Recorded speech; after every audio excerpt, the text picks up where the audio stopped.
ರಾಜ್ಯದ ಇತಿಹಾಸದಲ್ಲಿ ಇದೊಂದು ಐತಿಹಾಸಿಕವಾದ ತೀರ್ಮಾನ.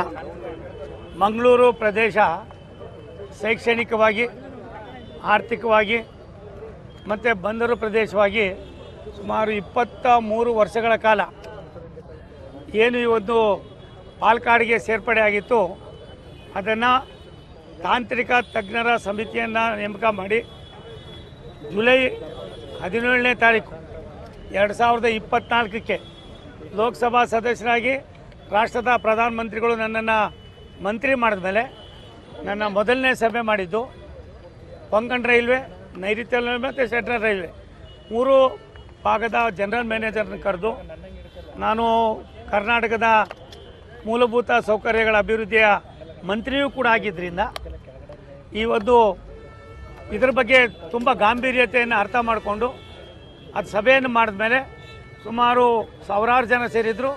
ಆ ಸಭೆಯಲ್ಲಿ ಅಲ್ಲಿಯ ಸ್ಥಳೀಯ ಲೋಕಸಭಾ ಸದಸ್ಯರಾದ ಸನ್ಮಾನ್ಯ ಬ್ರಿಜೇಶ್ ಚೌತ ಅವರು ಮತ್ತು ಕಾರವಾರದ ಲೋಕಸಭಾ ಸದಸ್ಯರಾದ ವಿಶ್ವೇಶ್ವರ ಹೆಗಡೆ ಕಾಗೇರಿಯವರು, ಉಡುಪಿ ಚಿಕ್ಕಮಗಳೂರಿನ ಲೋಕಸಭಾ ಸದಸ್ಯರಾದ ಸನ್ಮಾನ್ಯ ಪೂಜಾರಿ ಅವರು, ಜನಪ್ರತಿನಿಧಿಗಳು ಮತ್ತು ಅಧಿಕಾರಿಗಳು, ತಾಂತ್ರಿಕ ತಜ್ಞರನ್ನೆಲ್ಲ ಸೇರಿಸಿ 22-23 ವರ್ಷಗಳಿಂದ ಯಾವ ಸಮಸ್ಯೆ ಆ ಭಾಗದ ಜನರನ್ನು ಕಾಡ್ತಾ ಇತ್ತೋ, ಆರ್ಥಿಕವಾಗಿ, ಸಾಮಾಜಿಕವಾಗಿ ಮತ್ತು ನಮ್ಮ ಭಾಗದ ಜನ ದೂರದ ಪಾಲಕ್ಕಾಡ್ಗೆ ಹೋಗಿ ಒಂದು ಸಣ್ಣದಾದರೂ ಕೂಡ ಆಗ್ತಕ್ಕಂಥ ತೊಂದರೆಯನ್ನು ಅರ್ಥ ಮಾಡಿಕೊಂಡು ನಮ್ಮ ಮಂತ್ರಿಗಳಾದ ಸನ್ಮಾನ್ಯ ಅಶ್ವಿನಿ ವೈಷ್ಣವ್ ಅವರು ಇದಕ್ಕೆ ಒಂದು ಟೆಕ್ನಿಕಲ್ ಕಮಿಟಿಯನ್ನು ಮಾಡಿ ನಮ್ಮ ಸ್ಥಳೀಯ ಲೋಕಸಭಾ ಸದಸ್ಯರ ಒಂದು ಭಾವನೆಯನ್ನು ಅರ್ಥ ಮಾಡಿಕೊಂಡು ಹಿಂದೆ ಇದ್ದಂಥ ಲೋಕಸಭಾ ಸದಸ್ಯರು ನಮ್ಮ ರಾಜ್ಯದ ಮಾಜಿ ಅಧ್ಯಕ್ಷರಾದ ಸನ್ಮಾನ್ಯ ನಳಿನ್ ಕುಮಾರ್ ಕಟೀಲ್ರವರು ಎಲ್ಲವನ್ನು ಮಾಡಿ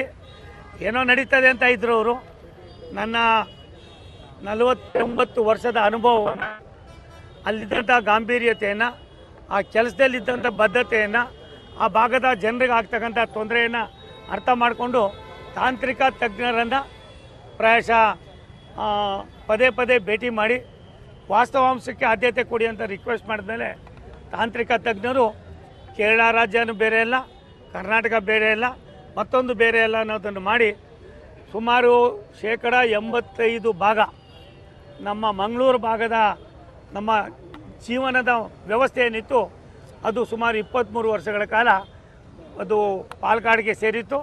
ಅದನ್ನು ಈಗ ರಾಷ್ಟ್ರದ ಇವತ್ತು ನಮ್ಮ ಭಾಗವನ್ನು ನಮಗೆ ನಮ್ಮ ಏನು ಸೌತ್ ವೆಸ್ಟರ್ನ್ ರೈಲ್ವೆಗೆ ಸೇರಿಸಿದ್ದಾರೆ. ಇದೊಂದು ಐತಿಹಾಸಿಕವಾದ ತೀರ್ಮಾನ.